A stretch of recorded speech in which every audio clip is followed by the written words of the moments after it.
Hi tech TV की जानिब से मैं जावेद नसीम अपने देखने वालों की खिदमत में अपना आदाब और सलाम पेश करता हूँ।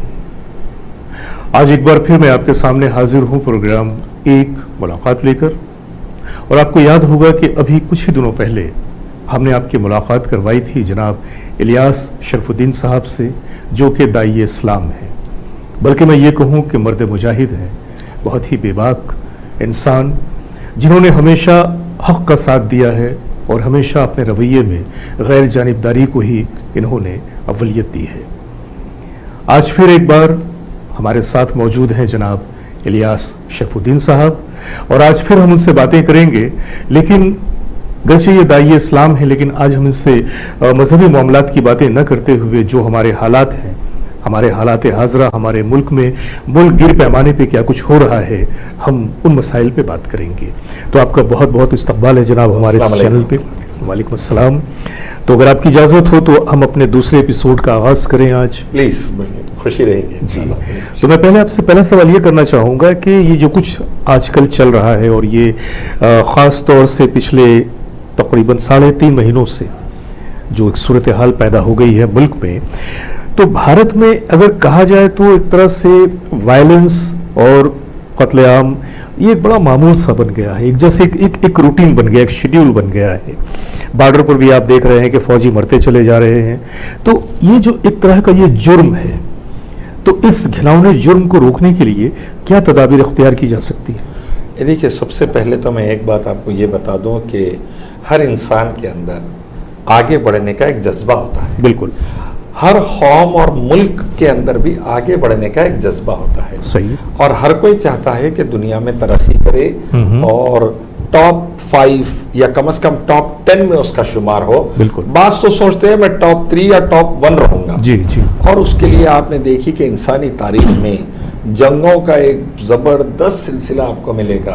अलेक्जेंडर द ग्रेट बोलते हैं, लेकिन वो भी अल्लाह का बंदा निकला था पूरे दुनिया पर राज करने के लिए, फतेह करने के लिए। तो एक ये इंसानी कैफियत है, और इसके अंदर जब तक अल्लाह का कानून, अल्लाह के नबियों का लाया हुआ कानून और नबियों का तरीका रहता, तो वो इंसानी दायरे के अंदर कोशिश जारी रहती। बिल्कुल। जहां से अल्लाह के क़वानीन और अल्लाह के लाए हुए क़वानीन, अल्लाह के भेजे हुए क़वानीन जो नबी लेकर आए, उसको छोड़ दिया जाता और शैतानियत दाखिल हो जाती, वहां से फिर ये मकासद को हासिल करने के लिए अच्छे और बुरे की तमीज़ ख़त्म हो जाती। अब उसके बाद जो सिलसिला चल पड़ता है जंगो जदाल का, खून खराबे का, तबाही व बर्बादी का, उसकी कोई लिमिट नहीं है। सही। हमने हाल ही की तारीख में देखा कि first world war, second world war एक खतरनाक भयानक शक्ल में हमारे सामने आए, और करोड़ों करोड़ों जिंदगियों का खात्मा हो गया 3-4 साल के अंदर। बिल्कुल। ऐसे ही हमने देखा कि दुनिया के मुख्तलिफ इलाकों में बोस्निया की जंग रही, अल्बानिया की जंग रही, सीरिया में चल रहा है, अफगानिस्तान में चल रहा है, इराक में चल रहा है, फिर हमारे पास इंडो चाइनीज वॉर रही, इंडो पाकिस्तानी वॉर रही। ऐसे कई जंगे रही जहां पर मैं बड़ा या मेरी आइडियोलॉजी बड़ी या मेरा ईगोइज्म बड़ा वाला जज्बा कहीं ना कहीं गालिब रहा, और उसकी बुनियाद पर जंगी हुई और खतलो गारत गिरी हुई। बदकिस्मती से कोविड-19 कोरोना वायरस के दौर में पूरी अक़वाम मिल के इस बीमारी को हटाने के लिए अल्लाह की मदद से मॉडर्न साइंस का इस्तेमाल करते हुए अच्छे से आगे बढ़ने के बजाय अब एक जो नया रवैया सामने आ रहा है एक दूसरे की जमीन हिलाने का। बिल्कुल सही आपने कहा कि ये कोविड-19 का भी जो मसला है, मामला आया है, इसको भी लोग अपने मफाद के लिए काफ़ी बड़े पैमाने पर लोगों ने इसकी शुरुआत कर दी है। और कहीं ना कहीं इसमें पॉलिटिक्स आ गया है, सियासत दाखिल हो गई है। तो जब सियासत की बात हम करते हैं तो एक सवाल मेरे जहन में ये आ रहा है कि आपको क्या लगता है कि हमारे यहाँ भारत देश में यहाँ की जो सियासत है ये किस नहज पे जा रही है? एक मोतदल सियासत हिंदुस्तान ने दुनिया भर को दी है, इससे कोई इनकार नहीं कर सकता। एक बैलेंस सियासत जिसे कहते हैं, not to right not to left, एक मॉडरेट सियासत बोलकर पॉलिटिकल लेवल पे नॉन अलाइन कंट्रीज का साथ एस्टैब्लिश करते हुए नेहरू ने शुरू की थी कि हम ना रशिया की तरफ रहेंगे ना अमेरिका की तरफ, ना हम बहुत ज्यादा कैपिटलिस्ट रहेंगे ना कम्युनिस्ट रहेंगे, एक बैलेंस रहेगा, हाँ, सोशियो डेमोक्रेटिक लेकर हम चलेंगे, जी। जिसमें तमाम मजाहिब को फलने फूलने का भी मौका मिलेगा और साथ में सबको कमाओ खाओ जियो और जीने दो वाली पॉलिसी पे हम चलेंगे। लेकिन पिछले 6 सालों में ये पूरा नक्शा ही बिगड़ गया। पिछले 6 सालों में हिंदुत्व, सनातनी कुछ ऐसे बातें बताई गई और सबका विकास करके भारत को हम सर्वशील कर देंगे, नंबर 1 कर देंगे और वर्ल्ड गुरु हो जाएगा भारत, कुछ ऐसे बातें बताकर लेकर आए कॉन्सेप्ट और बदकिस्मती से अंदर के हालात भी तबाह किए, बाहर के हालात भी तबाह किए। अंदर के हालात लिंचिंग की शक्ल में, बेरोजगारी की शक्ल में, कंपनियां इंडस्ट्रीज के बंद होने की शक्ल में, रुपये का बढ़ता जाना, डॉलर के बनिस्बत रुपये का गिरता जाना, यानी उसकी शक्ल में, महंगाई जो पेट्रोल डीजल और दूसरे गैस वगैरह हर चीज की यानी पूरे अंदर के सिस्टम को इतना भयानक तरीके से बर्बाद किया कि आज पिछले 5 सालों में भारत सबसे ज्यादा कर्ज लेने वाला मुल्क बन गया। बिल्कुल 12 करोड़ हिंदुस्तानी बेरोजगार हो गए पिछले चंद सालों में। सही। और इंडस्ट्रियल लेवल का ये है कि इंडस्ट्रियल प्रोडक्शन गिर के 2% पर आ गया। जबकि इस बात का वादा किया गया था कि हर साल 2 करोड़ नई नौकरियां जो हैं वो प्रोवाइड की जाएंगी। तो उस हिसाब से अब तक ये जो 12 करोड़ का बेरोजगारों का आंकड़ा है, उन 12 करोड़ लोगों को कम से कम पूरा रोजगार मिल जाना चाहिए था। 6 साल गुजर चुके हैं। ये 12 करोड़ रोजगार पर थे जिनको घर पे भिजा दिए। जो 12 करोड़ घर पर बैठे थे जिनको रोजगार लगाना था वो तो घर में बैठे हुए अभी जी। तो अब ये आंकड़ा मिलकर 24-26 करोड़ चले गया बेरोजगारों का। दूसरी बात जो मैं बताना चाहूंगा आपको, किसी भी बिजनेस के फरोख के लिए मुल्क के अंदर अमन सलामती और एकजहती रहना जरूरी है। बिल्कुल। आप इन्वेस्टर हैं, आप पैसा जब लगाएंगे जब यूनिटी रहेगी, पीस रहेगा, सिक्योरिटी रहेगी। लेकिन जब आप देखेंगे कि माहौल दिन ब दिन हर शहर का बिगड़ता जा रहा है, गांव-गांव नफरत फैलती जा रही है, मीडिया के एंकर्स बैठकर एक दूसरे के ऊपर मजहब के नाम पर लड़ाने की प्लानिंग की जा रही है, पॉलिटिकल लीडर जो रूलिंग क्लास में है वो खुद गोली मारो आग लगाओ की बातें कर रहे हैं, तो फिर ऐसे मुल्क के तबाही के लिए किसी दुश्मन की जरूरत नहीं। सही कहा आपने, यही काफी है। और हर मुल्क में ये जो तालिब इल्म का तबका होता है, स्टूडेंट का तबका होता है, ये बड़ा ही अहम माना जाता है किसी भी मुल्क की सलामती के लिए या आने वाले दिनों के लिए। और तालिब इल्मों का भी एक बहुत बड़ा रोल होता है कौम की तरक्की में, मुल्क की तरक्की में। लेकिन हमारे यहाँ पिछले सालों ये भी देखा गया कि जिस तरीके से तालिब इल्मों के साथ ज्यादतियाँ हुई हैं या हमारा जो तालीमी मेयार है वो गिरता चला गया, इस बारे में आप क्या कहते हैं? JNU, DU और जामिया जी दुनिया की उम्दा यूनिवर्सिटीज में मानी जाती है। बिल्कुल। और अल्लाह के करम से, अल्लाह का फजल रहा कि हमारे मुल्क की यूनिवर्सिटीज से बहुत ही top class Nobel prize winning scientist, बिल्कुल, नोबेल प्राइज विनिंग इकोनॉमिस्ट बिल्कुल यहां से निकले हैं। बिल्कुल। पिछले साल का भी इकोनॉमी का नोबेल जिन्हें मिला है वो भी इत्तेफाक से JNU के स्टूडेंट। तो पता ये चला कि हमारे पास बहुत ही जबरदस्त माहौल ये यूनिवर्सिटीज में मॉडर्न एजुकेशन का, मैं आपको एथिकल इन रिलीजियस बात नहीं कर रहा हूं, मैं मॉडर्न एजुकेशन, सिर्फ मॉडर्न नहीं बल्कि ग्लोबल लेवल के जो ग्लोबल लेवल का एक स्टैंडर्ड एजुकेशन यहां पर मिलता जाता है। और आज भी HRD मिनिस्ट्री की जो कल लिस्ट आई है उसमें ये यूनिवर्सिटीज टॉप 5 में है।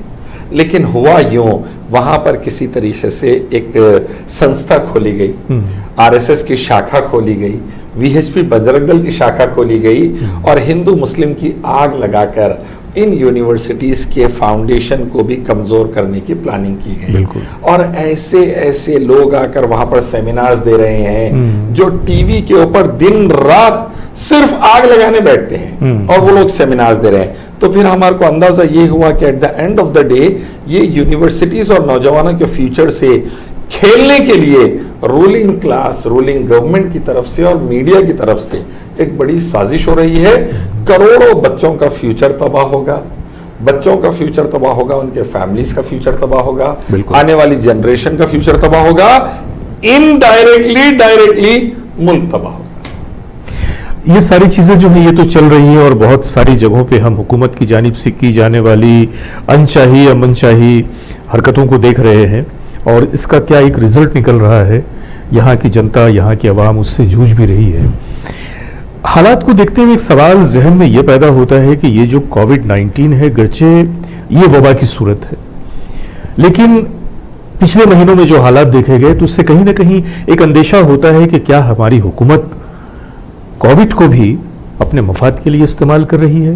देखिए, अगर कोविड के लिए अच्छे साइंटिफिक रिसर्च पर हुकूमत पैसा लगाती, बेहतरीन मेडिसिन वगैरह के लिए मेहनत की जाती, बेहतरीन अच्छे क्वारंटाइन के माहौल को तैयार किया जाता, हॉस्पिटल्स का तैयार किया जाता, लॉकडाउन को इंटेलिजेंटली अहम इलाकों में रखा जाता और बाकी की जगह को थोड़ी छूट दी जाती है ताकि बिजनेस एक्टिविटी चले, तो हम ये समझ सकते थे कि गवर्नमेंट सिंसियर है जी। लेकिन हुआ यूं, एक ब्रूचुअल लॉकडाउन ला दिया गया। जनवरी से तैयारी करना था, मार्च के तीसरे हफ्ते तक तैयारी नहीं करे। हॉस्पिटल्स और पीपीई किट से लेके वेंटिलेटर्स तक इसमें जबरदस्त करप्शन देखने में आया। हॉस्पिटल्स के क्वारंटाइन सेंटर्स सही तरीके से तैयार नहीं मिले और नतीजा ये हुआ कि जब लॉकडाउन टूटा तो पूरे दुनिया में लॉकडाउन के बाद केसेस कम हुए और हमारे पास लॉकडाउन के बाद केसेस जंप होकर 3 लाख क्रॉस हो गया। यूके को पीछे छोड़ के हम चौथे नंबर पर आ गए और गवर्नमेंट के लीडर्स और मीडिया चिल्ला रहे हैं तबलीगी जमात, जिहादी कोरोना वगैरह वगैरह। तो पता चला गवर्नमेंट की नीयत साफ नहीं है। गरीब बड़ा तबका बर्बाद हो जाएगा क्योंकि राशन के सेंटर्स से पीडीएस के थ्रू राशन नहीं मिला, डायरेक्ट अकाउंट्स के थ्रू पैसे नहीं मिले, दवाओं के नाम पर करप्शन हो गया, लॉकडाउन के नाम पर हाईवे और ट्रेन के नीचे लोग आकर मरने लगे। तो मैं समझता हूं गवर्नमेंट की नीयत और अमल दोनों भी साफ सुथरे नहीं है। पीएम केयर फंड पे हजारों करोड़ मंगाया गया, हिसाब कहाँ है बोले तो बताने के लिए तैयारी नहीं है।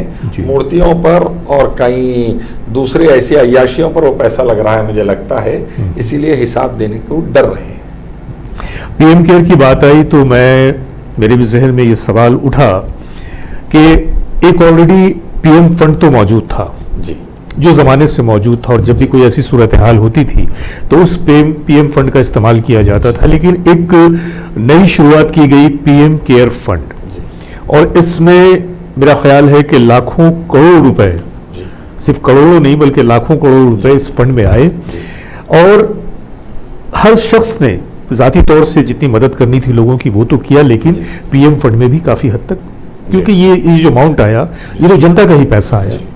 तो सवाल यह है कि वो जनता का पैसा जनता के लिए आया था, लेकिन जनता की तरफ से जब ये सवाल हुआ कि इन पैसों को, इस फंड को आपने कहाँ लगाया, कैसे लगाया, क्योंकि हालात तो दिन ब दिन खराब से खराबतर होते चले जा रहे हैं जी।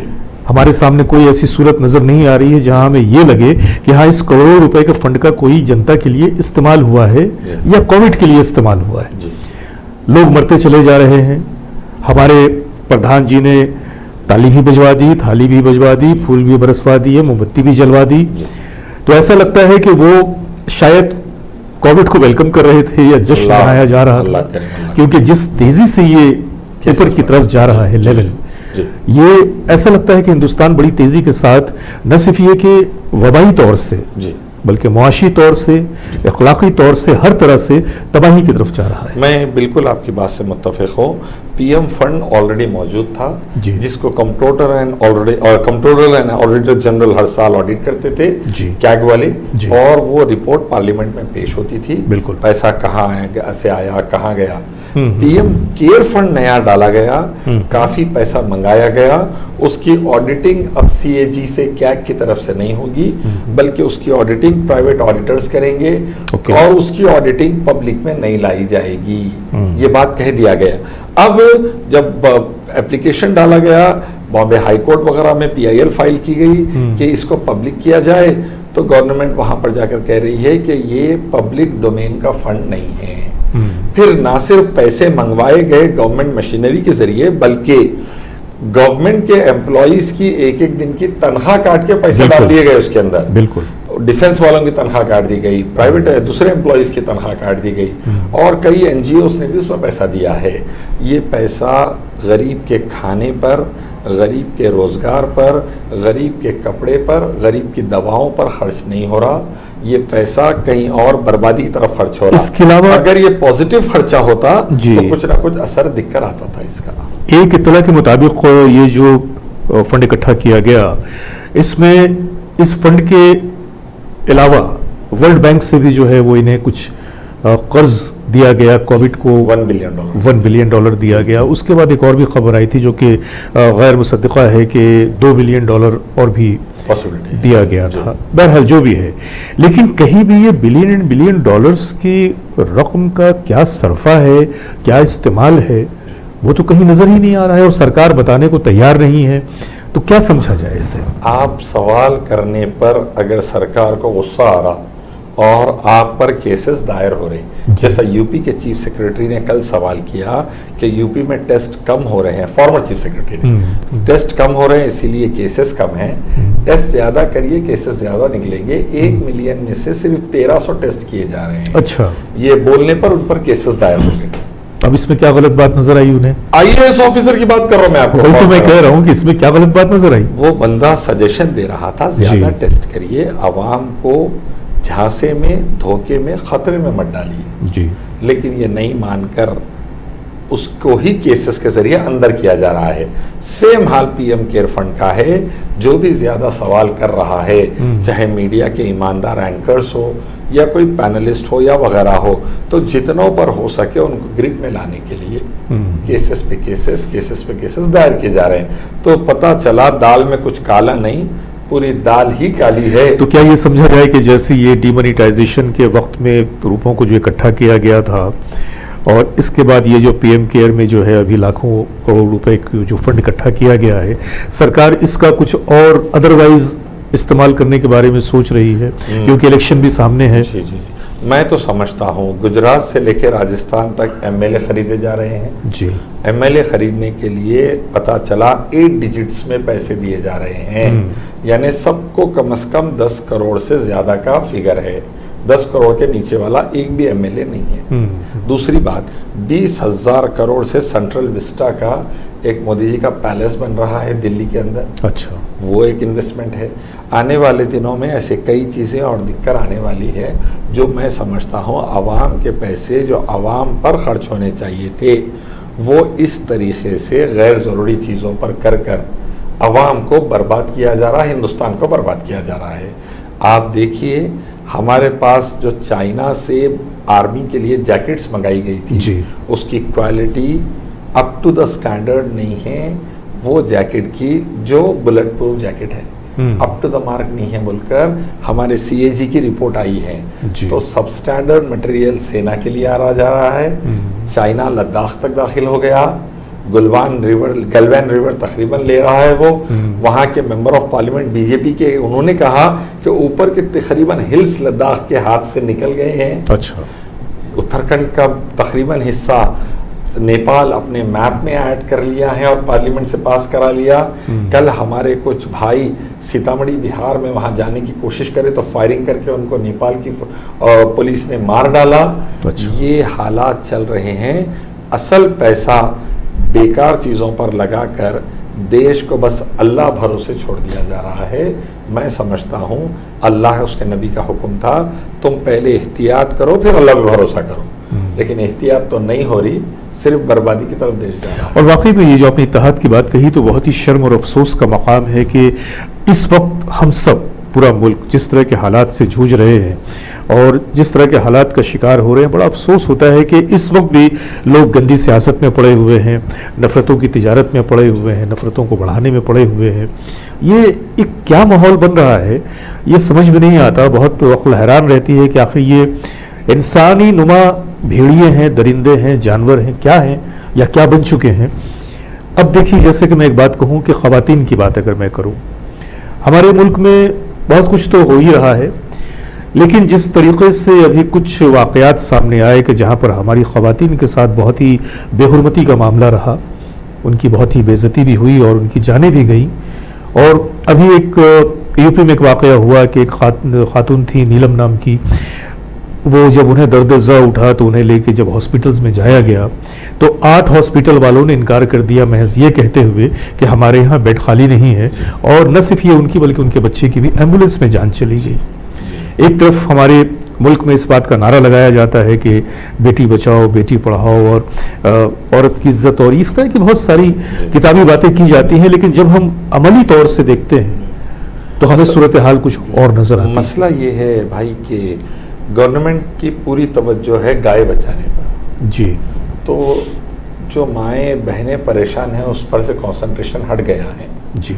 गाय के लिए गौशाला से लेके दवाखानों से लेके एम्बुलेंस है, और इंसान की जान की वो पहले वाली स्टैंडर्ड तरीके से हिफाजत और मेयार नहीं है। जी। नतीजे में इज्जतें भी लुट रही है, जान भी जा रही है, हत्ता कि एक लाश को कचरे के डब्बे में, कचरे के ट्रक में डालकर लेकर जाते हुए, मैंने 2 दिन पहले वीडियो में बताया है, कचरे के डब्बे में लाश को लेकर गए हैं।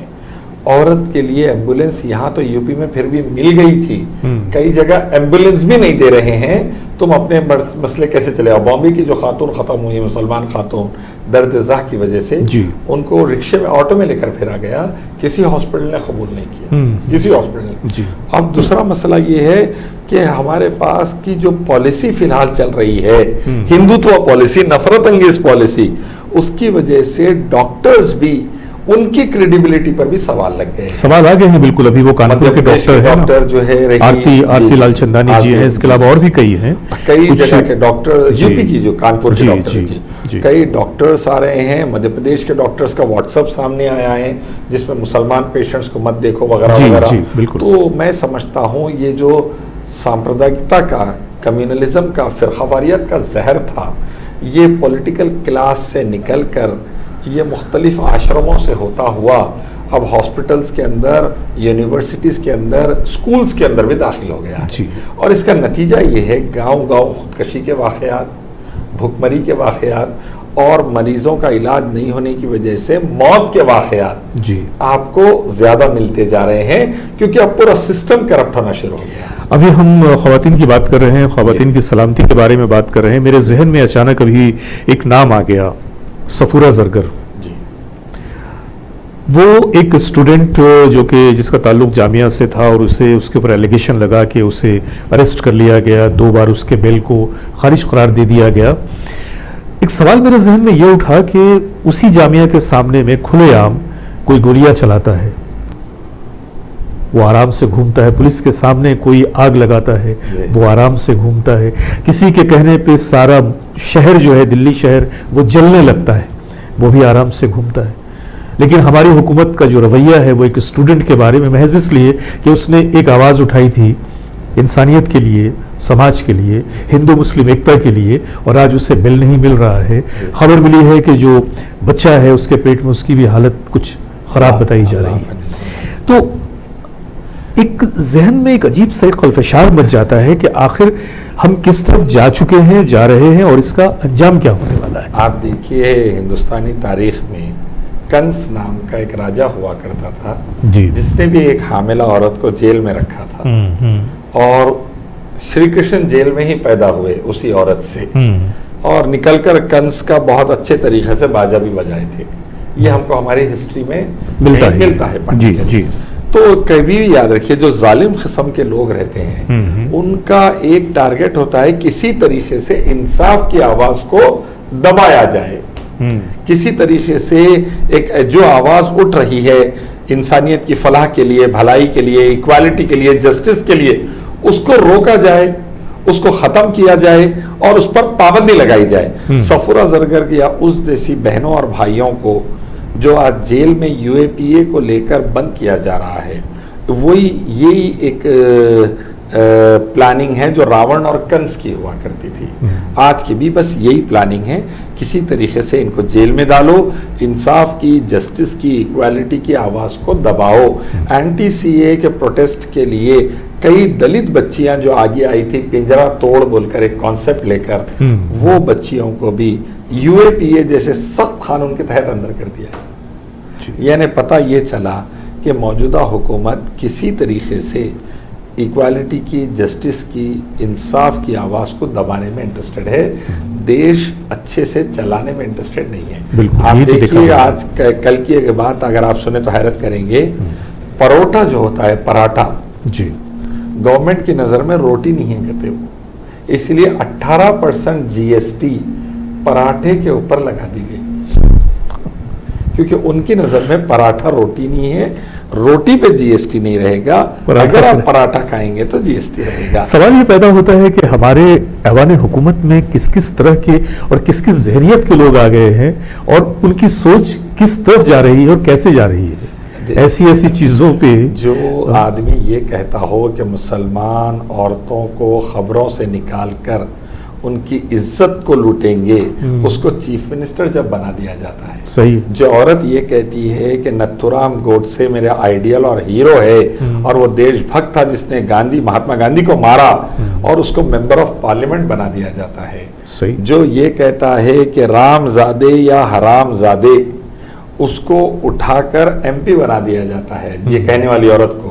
और प्रधानमंत्री कहते हैं कपड़ों से पहचान लो शमशान और खबरस्तान। तो जब आप समझ जाइए कि जहन के अंदर जहर और गोबर भरा है और इसके पास से कुछ अच्छा निकल के आने वाला नहीं है। जिस किस्म से 10.8 से जीडीपी 1.5 पर आ गई, अब आने वाले दिनों में माइनस में जाएंगी, बल्कि सुन रहे हम। तो ये वो जहन की कारस्तानी है जो सिर्फ आग लगाने और तोड़ने में इंटरेस्टेड है, बनाने में इंटरेस्टेड है। सही कहा आपने। हमारी ये गुफ्तगू जारी रहेगी। आज हम बातें कर रहे हैं जनाब इलियास शफुद्दीन साहब से, और हालत हाजरा पे हमारी नज़र है और हम आज के हालत हाजरा के मसाइल पे थोड़ी गुफ्तगू कर रहे हैं और आप तक पहुंचा रहे हैं। हमारी ये गुफ्तगू जारी रहेगी, लेकिन इस वक्त लेते हैं एक छोटा सा ब्रेक। मिलते हैं ब्रेक के बाद। आपकी सेहत और तंदुरुस्ती का राज छुपा है आपके मुंह की सफाई और दांतों की मजबूती में, तो ख्याल रखिए। और दांतों से जुड़ी हुई किसी भी तकलीफ के लिए कांटेक्ट कीजिए redesign Banjara hills city centre के बगल में। रीडिज़ाइन। ब्रेक के बाद एक बार फिर मैं जावेद नसीम आप लोगों की खिदमत में हाजिर हूँ, और आप जानते हैं कि आज हमारी मुलाकात हो रही है जनाब इलियास शफुद्दीन साहब से, और हम गुफ्तगू कर रहे हैं आज के हालात हाजरा के बारे में। अपनी गुफ्तगू को आगे बढ़ाते हुए मैं अगला सवाल आपसे करना चाहूँगा जनाब, कि अभी हमारी वित्त मंत्री मोहतरमा निर्मला सीतारमन जी ने एक ऐलान किया कि इस मुल्क के 8 करोड़ लोगों को 2 महीने तक राशन दिया जाएगा। क्या ख्याल है आपका इस बारे में? मोदी जी बोलते कि हम 20 लाख करोड़ देंगे जी। फाइनेंस मिनिस्टर कहती है 8 करोड़ लोगों को 2 महीने का राशन देंगे। 2,500 हजार रुपए दला दिए ऑलरेडी। अमित शाह जी कहते हैं 51 करोड़ लोगों में 53 करोड़ रुपए पहुंचा दिए गए हैं। वाह। ये सबसे ऑथेंटिक बात दिखी मेरे को अमित शाह जी की आज तक की, वो उसकी पूरी जिंदगी में। हाँ। 51 करोड़ लोगों में 53 करोड़ रुपए, 1 रुपया 24 पैसे या 25 पैसे के हिसाब से एक एक अकाउंट में पहुंचे होंगे। ये बात मेरे को ऑथेंटिक दिखी। दूसरे पूरे बात चीफ मिनिस्टर केसीआर ने कहा बोगस है, तुम्हारा प्लान तुम्हारे पास रखो, हम तेलंगाना वालों को तुम्हारे रुपए की जरूरत नहीं है, हम इंशाल्लाह अपना देख लेंगे। बिल्कुल। तो ये वाली बात मेरे को सबसे ऑथेंटिक। और जहां तक तेलंगाना की हम बात करें तो अगर हम तारीख का मुताला करते हैं, पीछे की तरफ जाते हैं, तो ये वो रियासत है कि जो बिल्कुल फुल फ्लेजेड था। अरे हम 70 सालों से बिहार और यूपी को, हरियाणा, राजस्थान को अल्हम्दुलिल्लाह पाल रहे हैं अल्लाह के फजल से। वही तो कह रहा हूं कि आज भी जीएसटी का मेजर कंट्रीब्यूशन साउथ स्टेट से अल्हम्दुलिल्लाह, ये अल्लाह का खास करम है। और आज भी मेजर इकोनॉमिक कंट्रीब्यूशन हमारी तरफ से अल्हम्दुलिल्लाह, बड़ी बात है, अल्लाह का करम है ये। मुल्क से आगे बढ़ते हुए मैं जाऊंगा इस तरफ के भी बीच में हमारे कुछ हिंदुस्तानी। मैं सिर्फ आपके पहले सवाल पर थोड़ी रोशनी डालूं। हाँ जी, बिल्कुल अधूरा रह गया था। बिल्कुल। अब मैं सिर्फ इतना कहना चाहता हूं, 8 करोड़ लोगों को अगर राशन 2 महीने का पहुंच गया, तो दिल्ली का गरीब जो यूपी और बिहार और बंगाल और झारखंड से आके मेहनत कर रहा था दिल्ली में, उसको घर से बाहर निकलकर 1500 किलोमीटर पैदल चलने की जरूरत क्यों पड़ी? सही। गुजरात में ये गरीब पैदल निकलकर 2-2 हजार किलोमीटर अपने घर को क्यों पहुंच रहे? रेलवे ट्रैक पे से चलते चलते सो के रेल के नीचे आके क्यों मर रहे? बिल्कुल सही। हाईवे के ऊपर एक्सीडेंट से क्यों मर रहे? क्यों मुसलमानों को निकल कर अल्हम्दुलिल्लाह 80%, हिंदू भाइयों ने कहा, मेरे अल्फाज जी, निकल कर 80% रास्ता हाईवे के ऊपर खाने के ट्रक ठहरा के खाना खिलाना पड़ा अल्लाह के हुक्म से। जब ये राशन घरों पे पहुंच गया था, तो फिर ये गरीब को निकलने की जरूरत ही क्यों पड़ी? भाई ये हवा में बातें हैं, ये रियलिटी नहीं है। रियलिटी आप मुझसे मत पूछिए, वो गरीब माइग्रेंट लेबरर से जाके पूछिए, टीवी के ऊपर चेक करिए, यूट्यूब पे चेक करिए, उन्हें बोल रहा है 2 दिन का खाना नहीं था साहब, 4 दिन से भूखा हूं साहब, बच्चे बिस्किट को तरस के जा रहे साहब, और बच्चे भूख से मर गए। सही, औरतें मर गई प्लेटफॉर्म के ऊपर, 2 मासूम बच्चे उसके बाजू खेल रहे हैं और मां मर के पड़ी है भूख से। एक मां मर के रेलवे ट्रैक के बाजू पड़ी है और उसका मासूम शेरख्वार बच्चा उस मां की छाती से लग के दूध पी रहा है, ये समझ के कि मां जिंदा है। ये सीन हमने देखा है भाई। जी जी जी। आप क्या 8 करोड़ 80 लाख घरों को आप अगर सही राशन पहुंचा देते, इतनी बुरी दुर्दशा नहीं होती थी। 8 लाख लोगों को पहुंचा देते आप, अल्लाह की खैर, जो माइग्रेंट्स थे, मैं गांव की बातें कर रहा हूं, जो माइग्रेंट लेबर थे, 8 लाख अगर उनको पहुंचा देते तो आज हमारे उनकी जिंदगियों में हाहाकार नहीं मचती। वो बार बार कह रहे हैं सब याद रखा जाएगा। आपके पड़ोस बिहार में, चूंकि आपका एक ताल्लुक बंगाल से भी है और मेरा ताल्लुक बंगाल जाना आना मुझे ज्यादा होता है लेक्चर्स के लिए, मैं बताऊं उसके आपके पड़ोस बिहार के लोग एक बात कहते हैं, जिंदगी झंडबा, पीएम केयर फंड बा। जिंदगी झंड बा, पीएम केयर फंड बा।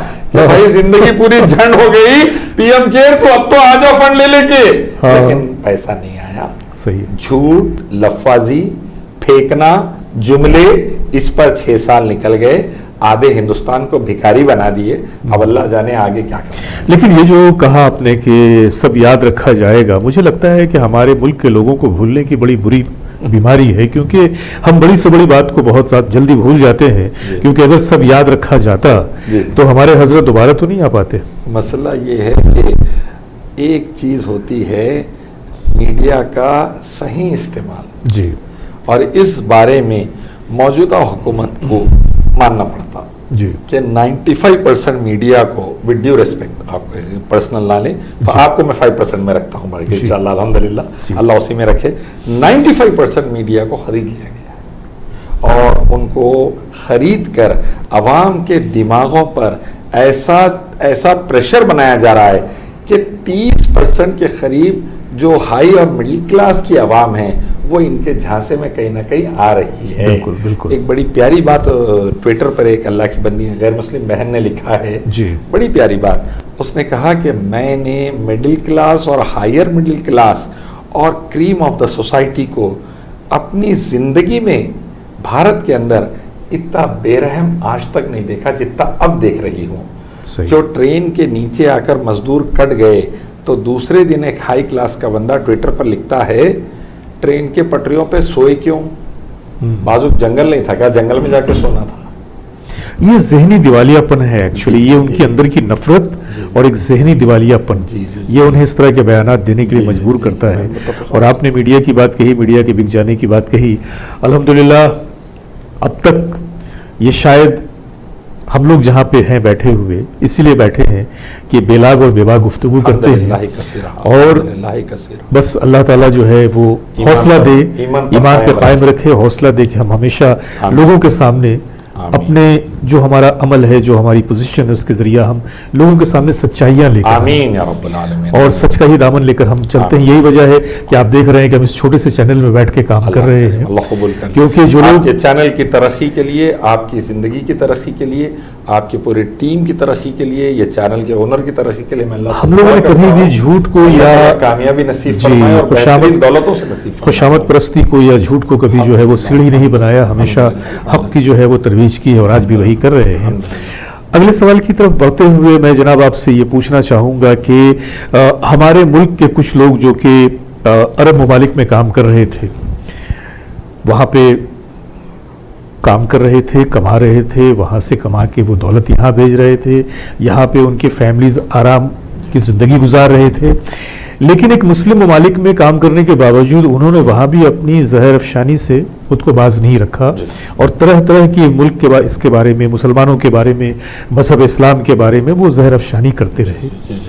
यहाँ तक कि एक ऐसा वक्त आया कि जब हुकूमत ने इस बारे में एक्शन लिया और अरब ममालिक में कुछ लोगों का रवैया थोड़ा सख्त हो गया ऐसे लोगों के लिए।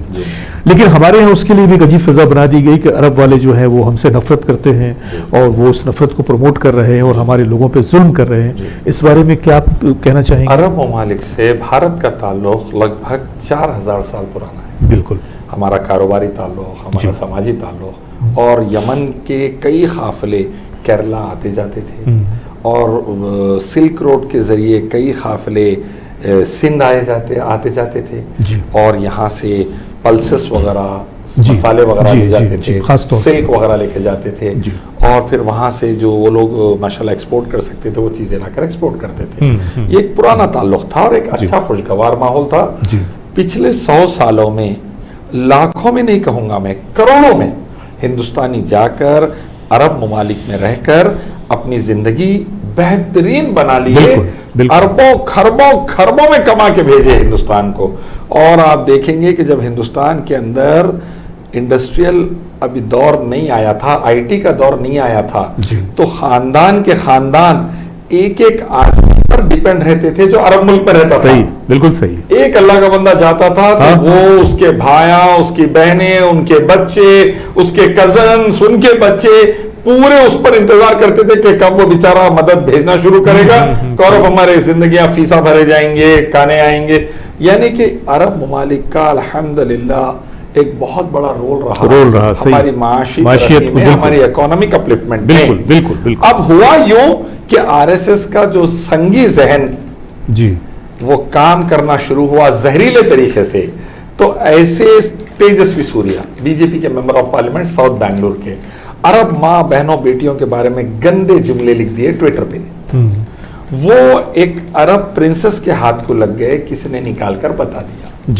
अब उसने तहकीक शुरू की तो इतना लंबा मसला सामने आया कि इनकी एक पूरी खौफ है आरएसएस की, जो पूरे हिंदुस्तानियों में 1% से थोड़ी कम है, लेकिन सांप की तरह है, जिसको डंस मारती है बर्बाद कर देती है।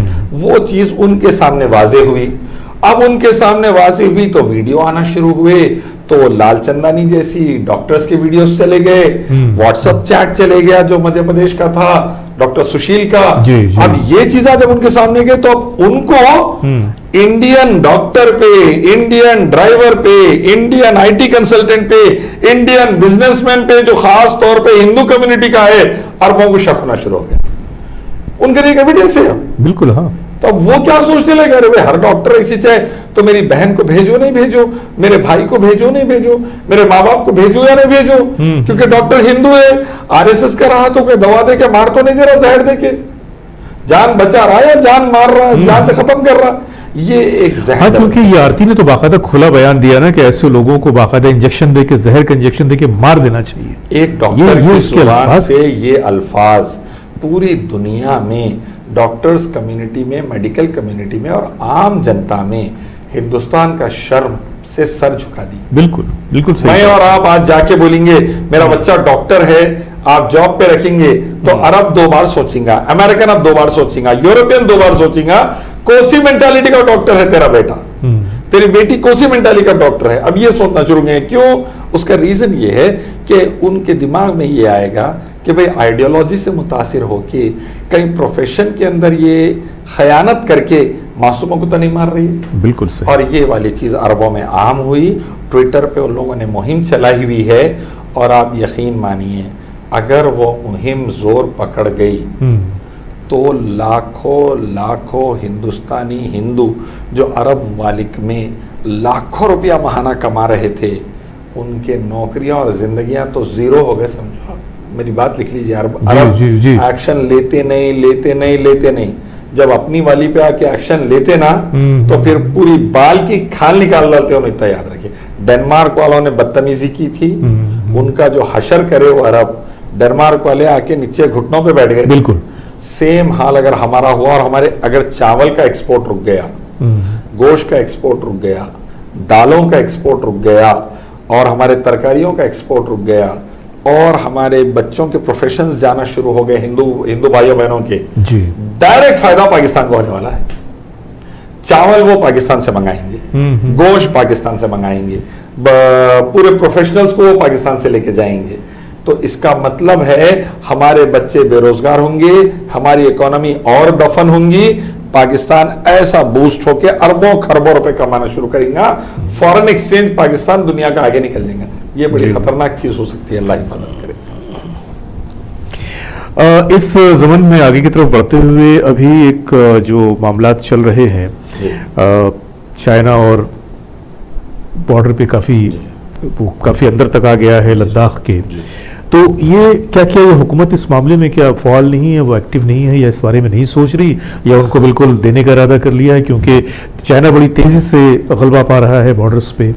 मसला ये है कि हमारी फौज बहुत एक्टिव, बहुत बहादुर और बहुत ही तैयार है जी, लेकिन हमारी फौज के इक्विपमेंट्स और हमारी फौज की हथियारों की तैयारी हमारी गवर्नमेंट की तरफ से सही स्टैंडर्ड लेवल पर नहीं है। ये तो खैर एक चीज ये होगी। जी। दूसरी चीज, फौज हुक्म का इंतजार करती है प्रेसिडेंट के जी, और प्रेसिडेंट तीनों अफवाज के चीफ को बुलाकर ऑर्डर देते हैं कैबिनेट और प्राइम मिनिस्टर के मशवरे पर। जी, अभी हुआ यूं कि एक सीडीसी बोलकर नया जॉब क्रिएट किया गया, chief of defence staff general Rawat, जो इन दिनों नजर नहीं आ रहे टीवी पे। कश्मीरी बच्चों को 8-10 साल के डिटेंशन सेंटर में डालना अच्छा रहेगा बोलकर वो नजर आते थे। चाइना के खिलाफ और नेपाल के खिलाफ अभी वो नजर नहीं आ रहे इन दिनों। मैं उनको टीवी पे देखने का बड़ा ख्वाहिशमंद हूं, अगर वो आ गए तो इन दिनों। तो वो अब डायरेक्ट प्रेसिडेंट को नहीं, प्राइम मिनिस्टर को रिपोर्ट करेंगे और उनके अंडर में तीनों एयरफोर्स, नेवी और हमारी आर्मी के चीफ्स काम कर रहे हैं। तो प्राइम मिनिस्टर ने इनको ऑर्डर देना, इन्होंने वो तीनों को ऑर्डर देना। हमारे पास से कोई स्ट्रॉन्ग जवाब का ऑर्डर नहीं जा रहा।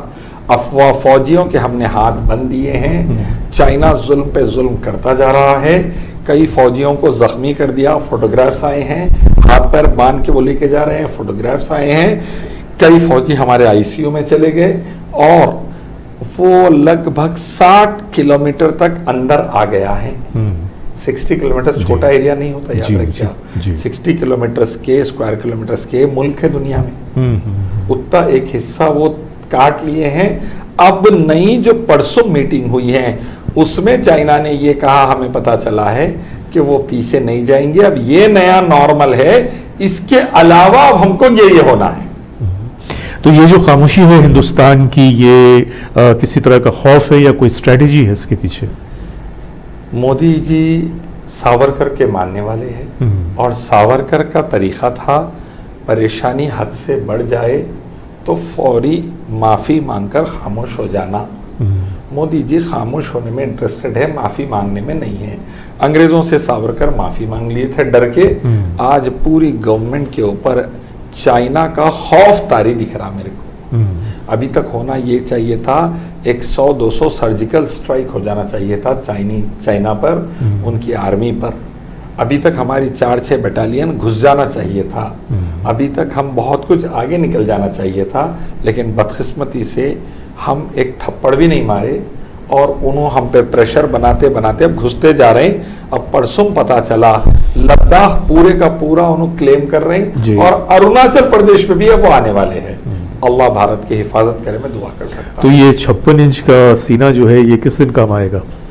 एक आर्मी के साबिका आर्मी के फौजी की बीवी ने 56 इंच का ब्लाउज भेजा है। अच्छा, तो ये सीना जो है ब्लाउज के काबिल का दिख रहा, सदरी के जैकेट के काबिल का नहीं दिख रहा बोलकर वो अल्लाह की बंदी ने भेजा है। अच्छा, ट्विटर पे बहुत जोक चल रहा है ये। मुझे सिर्फ ये जानना है 56 इंच का हो, 46 का हो, 76 का हो, वो नहीं पता। एक्शन का रिएक्शन दीजिए। उन्होंने कहा था गुजरात में जो हुआ गोधरा के अंदर वो एक्शन था और हमने हिंदुओं ने रिएक्शन दिया है। तो अब चाइना ने जो मारा है वो एक्शन है, उसका अब रिएक्शन दीजिए। अगर वाकई हम हिंदुस्तानी मर्द हैं तो हमें रिएक्शन देना चाहिए। बिल्कुल, मैंने गुजारिश भी की है, एक इस्लामिक मुस्लिम रेजिमेंट बनाइए, हमको भेजाइए, आप घर बैठिए, हमको भेजाइए, हम जाकर बॉर्डर्स डिफेंड करते हैं इंशाअल्लाह। अभी तक कोई जवाब नहीं आया जी। तो ये क्या लग रहा है कि मतलब ये चाइना तीसरी आलमी जंग को आवाज दे रहा है, उसकी तैयारी कर रहा है? हमारी तरफ से 3-4 गलतियां हुई हैं भारत की मौजूदा हुकूमत मोदी गवर्नमेंट की तरफ से। जी। अमेरिका के झांसे में आकर एक ऐसे क्लब के मेंबर बन गए हम WHO में, जो चाइना को कोविड-19 कोरोना वायरस का जिम्मेदार खड़ा करके 4 से 5 ट्रिलियन डॉलर तोड़ लेने का प्लान था। और वो प्लान के तहत ये तय किया गया था कि वो 4-5 ट्रिलियन डॉलर फाइन मारेंगे चाइना को और पूरे ये ममालिक बांट लेंगे। वो क्लब के हम मेंबर बन गए। हमने अपनी कंपनियों को बचाने के लिए चाइना के ऊपर ये पाबंदी लगाई कि डायरेक्ट हमारे कंपनी के शेयर्स नहीं खरीद सकता, पार्लियामेंट के थ्रू आना पड़ेगा, पार्लियामेंट की कमेटी के थ्रू। जी जी। और हमने तीसरा काम ये किया कि अमेरिका के तायीद में साउथ चाइना सी के बारे में भी हमने कुछ बयानात जारी कर दिए। बस चाइना को मौके का इंतजार था, वो इंतजार में थे फिर आर्टिकल 370 को जो हमने हटाया, वो आर्टिकल 370 को हटा के लद्दाख को स्टेट बनाया। चाइना को वो मौका मिल गया कि आप अब लद्दाख को खा लेंगे तो चाइना की सोवरेनिटी पे बात है, आपने एक तरफा डिसीजन लिया, इसलिए अब हम जितना हो सका लद्दाख का हिस्सा काटेंगे बोलकर वो आगे बढ़ गए। तो ये एक ग्राउंड बना जिस पर अब चाइना हमारे सर पर सवार है। तीसरी आलमी जंग के चांसेस है क्या? अमेरिका और यूरोप अब लड़ने की पोजीशन में बहुत ज्यादा लेवल पे नहीं है। रशिया भी नहीं है, क्योंकि वो तेल रहा, सोना रहा, बहुत ज्यादा पैसा रहा, उनके लिए आके लड़ सकते। हमारे पास भारत की इकोनॉमी अभी तो गुलाबो सिताबों की हवेली की जैसी है तो हमारे पास उनको देने के लिए कुछ भी नहीं है। पुरानी एक हवेली के जैसे हो गए हम। तो अमेरिका हमारे लिए आके लड़ेंगे अगर आप सोच रहे हैं, हाँ। तो मैं समझता हूं मुश्किल है। हमारी फॉरेन पॉलिसी इतनी घटिया है, हम बांग्लादेश से सही नहीं, हम श्रीलंका से सही नहीं, तो बांग्लादेश भी सीएए के मसले में हमसे नाराज। हाँ। श्रीलंका अपने पोर्ट चाइना के हवाले करके चाइना की गोद में बैठ जा रहा। डोकलाम के मसले पे भूटान ने हमसे कह दिया अब ज्यादा मत आइए, चाइना को गुस्सा आ रहा। तो डोकलाम में चाइना ने आकर अपना सेटअप परमानेंटली जमा दिया। अब पाकिस्तान से तो हमारा अजली दुश्मनी चल रही है, अब हम चाइना से भी लड़ लिए।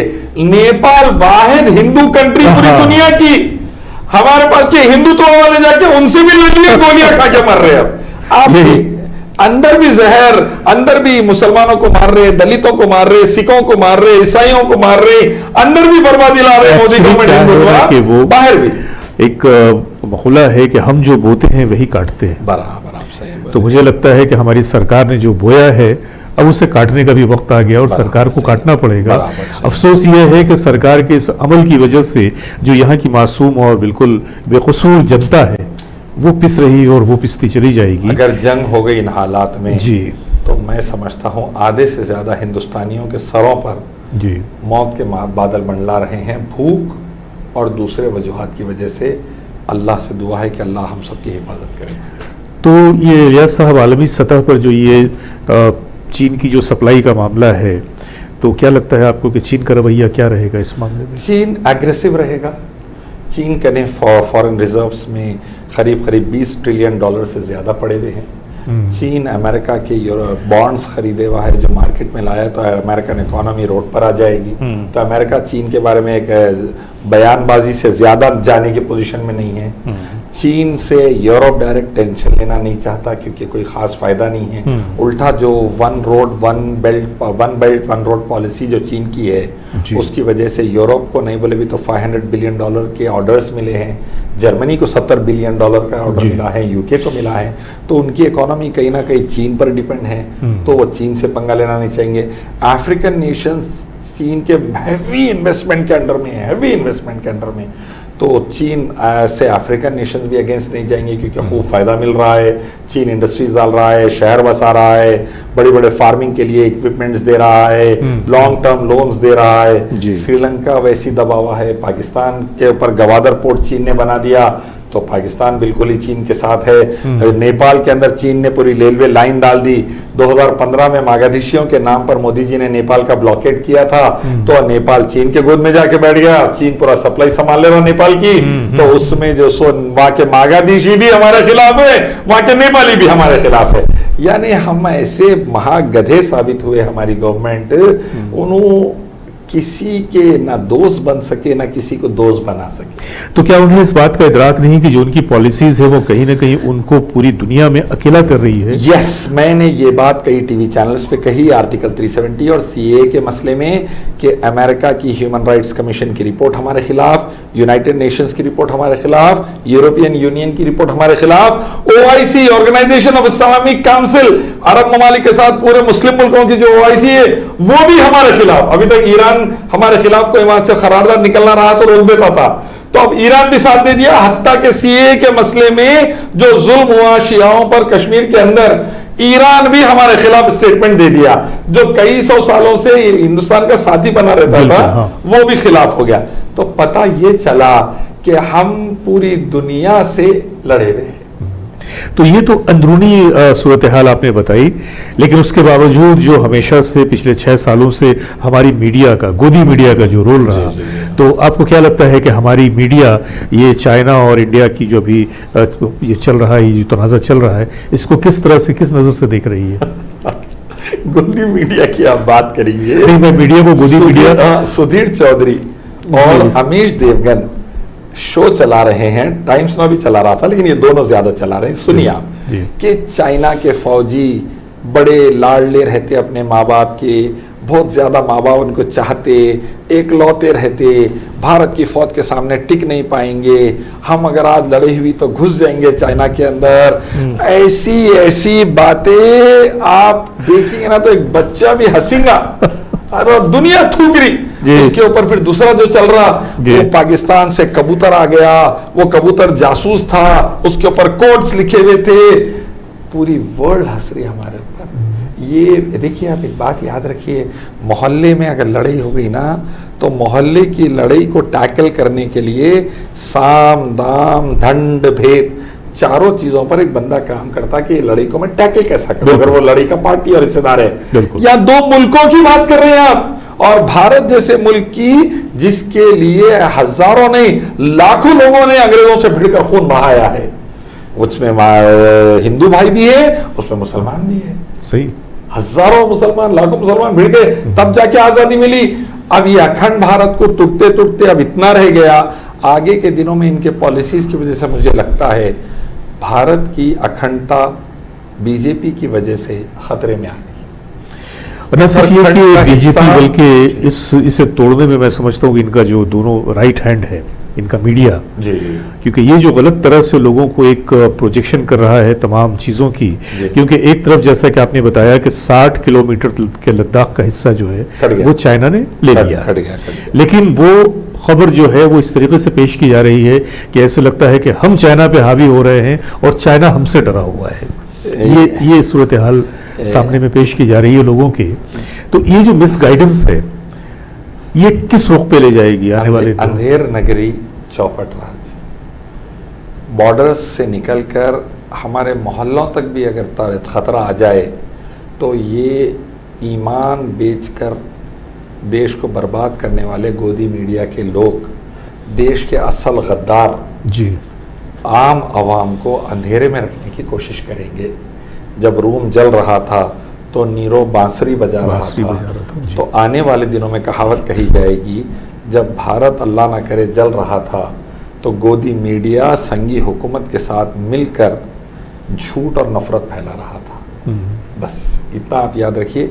इन्हों कोशिश पूरी ये रख रहे हैं पिक्चर ब्यूटीफुल दिखा सकें, जबकि एक्चुअल रियलिटी बड़ी खतरनाक है। अब देखिए ना कि ये मामला शुरुआत इसकी हुई थी कोविड से, और ये रफ्ता रफ्ता फैलते फैलते फैलते आज देखिए कि 3 लाख तादाद क्रॉस हो गया। और इस तरफ नज़र डालने के बजाय, या फिर हमारे सरहद पे जो सूरत हाल बन रही है, चाइना की तरफ से जो प्रेशर बढ़ रहा है, इस तरफ बात करने के बजाय हमारे जो मोटा भाई और छोटा भाई कह लीजिए, या प्रधान जी हमारे और जो है, इस तरफ नज़र डालने के बजाय मैं देख रहा हूँ कि न्यूज़ आ रही है, उनके ट्वीट्स आ रहे हैं, ये चुनाव के बारे में बात कर रहे हैं। ये अब चुनाव की तरफ लग गए। मुल्क की फिक्र नहीं है, कोविड की फिक्र नहीं है, मरते हुए लोगों की फिक्र नहीं है, हमारी मैशियत किस तरफ जा रही है उसकी कोई फिक्र नहीं है। इतने सारे करोड़ों की तादाद में लोग, बेरोजगारी बढ़ती चली जा रही है। अभी सबसे बड़ी बात यह है कि ये जो लॉकडाउन का सिलसिला बढ़ता गया, 5 लॉकडाउन हम लोगों ने देख लिया, हम लोग 5th फेज में आ गए। जी। कुछ जगहों पे है, कुछ जगहों पे नहीं जी, है, जी। लेकिन 5th फेज में आ गए। जी लॉकडाउन तो हम लोगों ने जैसे तैसे गुजारा कर लिया। जी, जी, जी, जी। अभी हमारे सामने मुझे ऐसा लगता है कि एक बहुत बड़ा सवालिया निशान और भी खड़ा होने वाला है जब ये लॉकडाउन बिल्कुल खत्म हो जाएगा। फिर जो सूरत हाल हमारे सामने देश की आएगी, मैं तो सिर्फ उस बारे में सोचता हूँ वो पिक्चर कैसी होगी। मैं समझता हूँ कि जहाँ रोटी नहीं दे पाए वहाँ LED लिख जाके लगा दिए। बहुत मुझे अफसोस भी हुआ, हैरत भी हुई। 72,000 LED 144 करोड़ रुपए खर्च करके एक रैली के लिए लगाए गए। मैं बताऊं, मुझे हंसी आई है एक्चुअली, अफसोस तो हुआ लेकिन हंसी आई मुझे। जी जी जी। 144 करोड़ रुपए खर्च करके एक ट्विटर पे एक कार्टून एक आया है, रैली के सतीश लिए। अकबरिया का कार्टून है गालिबन, जी। जिसमें गरीब अपनी फैमिली के साथ बैठा है और रस्सी से एक कार्टून उतर रहा है। वो समझ रहा है कि उसमें खाना है और पूरे बच्चे खुश हो गए और वो खुश हो गया, भूख से तड़प रहे थे और कार्टून खोला तो उसमें से LED निकल रहा है, प्लाज्मा LED। जी। तो अब आप अंदाज़ा लगाइए वो हुकूमत की बेहिसी का और वो हुकूमत की जलालत का बोलूँगा मैं। जलालत का ये जिसके घर बिल्कुल, में हाँ। राशन नहीं, जिसके घर में खाना नहीं, गांव-गांव भुखमरी के हालात, फांसियां लेके बच्चे मर रहे हैं, बाबा फांसी लेके मर रहे हैं, खुदकशियां चल रही हैं, लोग मेंढक खाने पे बच्चे मेंढक खा ले रहे हैं, चूहे खा रहे हैं और इन हालात में आप LED लगा के अपना भाषण सुना रहे हैं और बड़ी ढटाई से बोल रहे हैं आप मोदी जी ने इतने करोड़ लोगों को राशन पहुंचा दिया और इतने करोड़ लोगों को ट्रेनों और बसों के जरिए आराम से सुरक्षित उनके घर पहुंचा दिया गए थे।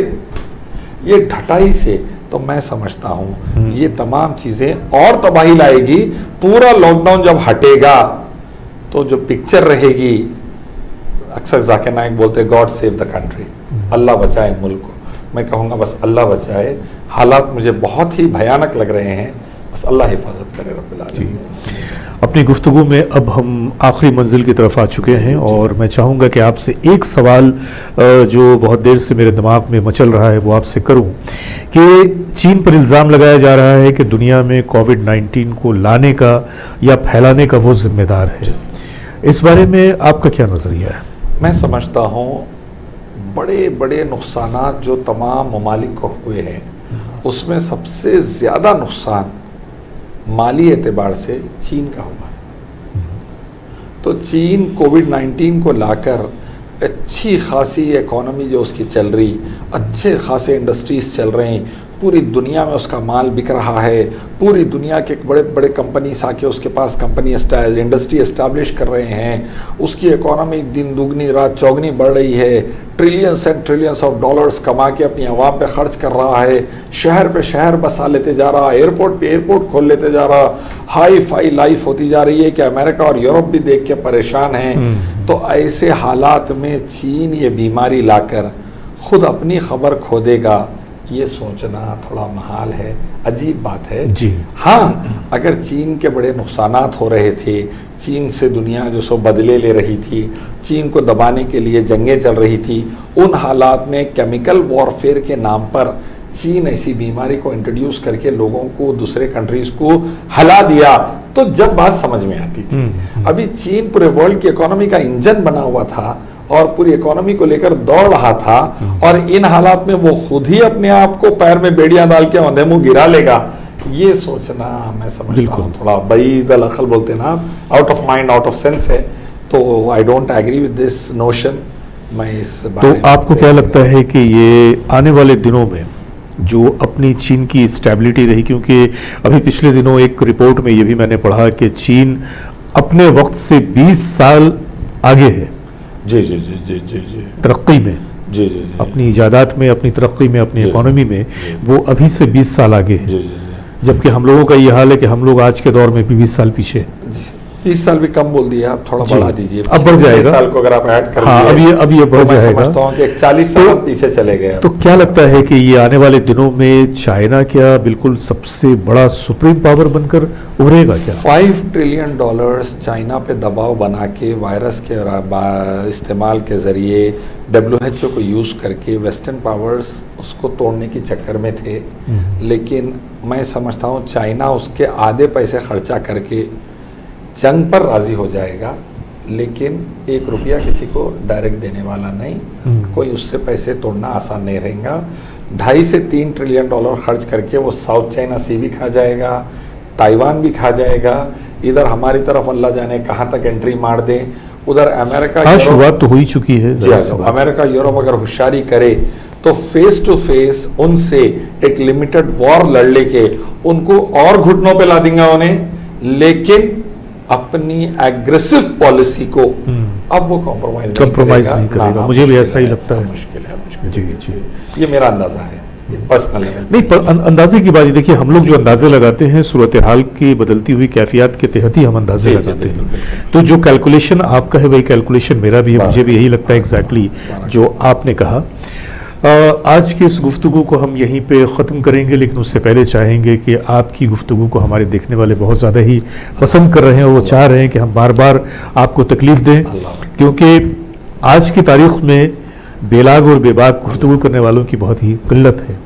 ख़ास तौर से आप हमारे मीडिया की हालत देख रहे हैं, हमारे एंकर्स की हालत देख रहे हैं, हमारे नेताओं की हालत देख रहे हैं, यहाँ तक कि हमारे जो उलमाए कराम हैं उनकी भी हालत आप देख रहे हैं। तो ऐसे में एक सच्ची आवाज़ लेकर, एक बेबाक आवाज़ लेकर कोई शख्स अगर आता है तो हम दिल से उनकी पजराई करते हैं और आपकी भी पजराई कर रहे हैं। और आपको अपने चैनल पे हर वक्त हमा वक्त हम चाहेंगे कि आप आएँ और हमारे देखने वालों के सामने इसी तरह से हालात हाजरा पे और दूसरे मसाइल पे आप अपनी राय से नवाजते रहें। अल्लाह ताला आफियत का मामला फरमाए। मैं चाहूँगा इलियास साहब के हमारे देखने वालों के लिए कोई पैगाम अगर आप देना चाहें। मेरी गुजारिश ये है कि आज की तारीख में न्यूज़ चैनल्स और एंकर्स और डिबेट्स और टॉक शोज़ बहुत है, लेकिन आप लोग बड़ी मेहरबानी करके सच्चाई को देखिए, सच्चाई को समझिए, सच्चाई को जानिए और सच्चाई को आगे फैलाइए। ये आपके लिए, आपकी फैमिली के लिए, पूरे देश और दुनिया के लिए सबसे बेहतरीन बात होगी। अल्लाह के रसूल ने फरमाया था, सच खैर की तरफ लेकर जाता है और खैर जन्नत में लेकर जाता है, बिल्कुल। झूठ बर्बादी की तरफ लेकर जाता है, तबाही की तरफ, और तबाही जहन्नम की तरफ लेकर जाती है। तो सच पर रहिए, सच का साथ दीजिए, सच्चाई को आगे बढ़ाइए। अल्लाह हम सबको ईमान पर जिंदा रखे, ईमान पर खातिमा फरमाए। अस्सलाम वालेकुम। तो आज के लिए बस इतना ही। यहीं पे हम अपने प्रोग्राम का अख्तिताम करते हैं इस वादे के साथ कि बहुत जल्द फिर एक बार हम जनाब इलियास शरफुद्दीन साहब से आपकी मुलाकात करवाएंगे। कुछ नए मसाइल के साथ हालात हाजरा पे कुछ और गुफ्तगू की जाएगी। जब तक के लिए खुदा हाफिज़।